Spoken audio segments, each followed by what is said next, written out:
Perkenalkan, nama saya Nela Oktavia dengan NIM 2202056025. Di sini saya akan menjelaskan materi tentang hukum anti monopoli dalam hak kekayaan intelektual.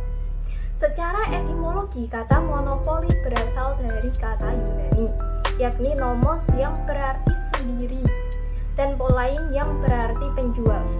Dari akar kata tersebut, secara sederhananya, pengertian monopoli sebagai suatu kondisi di mana hanya ada satu penjual yang menawarkan suatu barang atau jasa tertentu. Berdasarkan Undang-Undang Nomor 5 Tahun 1999, praktek monopoli yaitu suatu bentuk penguasaan atas produksi atau pemasaran barang atau penggunaan jasa tertentu oleh satu pelaku atau satu kelompok pelaku usaha.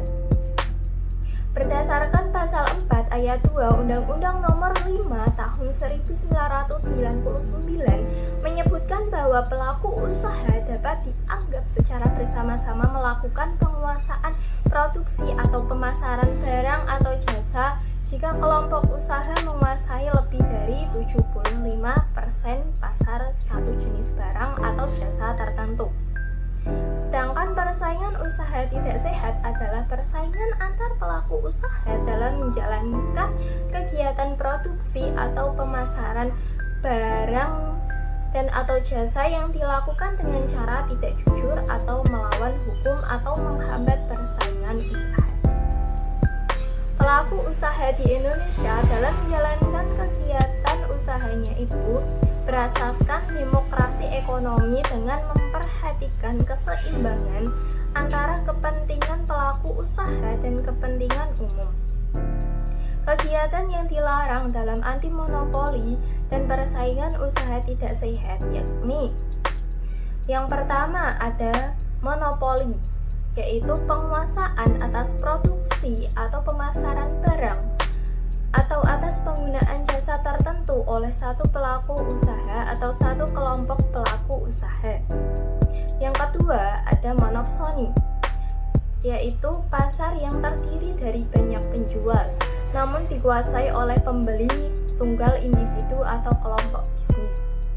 Yang ketiga ada penguasaan pasar, yaitu kemampuan pelaku usaha untuk menolak atau menghalangi pelaku usaha lain untuk beroperasi di pasar yang sama, menghalangi konsumen agar tidak berhubungan dengan pelaku usaha pesaing, membatasi peredaran atau penjualan barang atau jasa untuk mengendalikan pasar.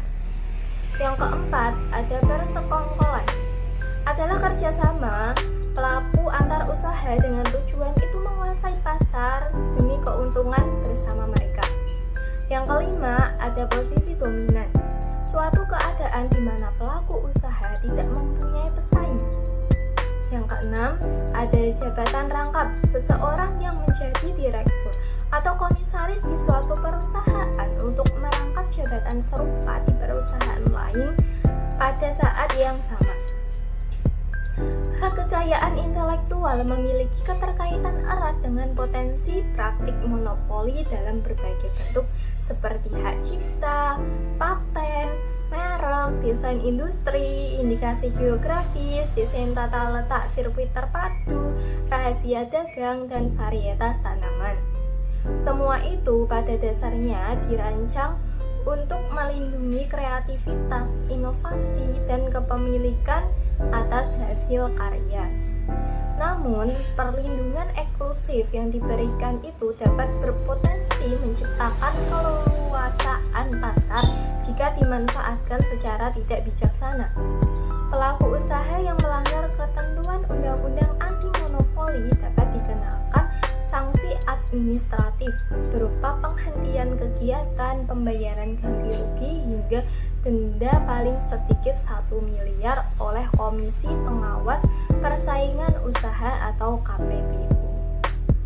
Demikian dari penjelasan saya. Terima kasih.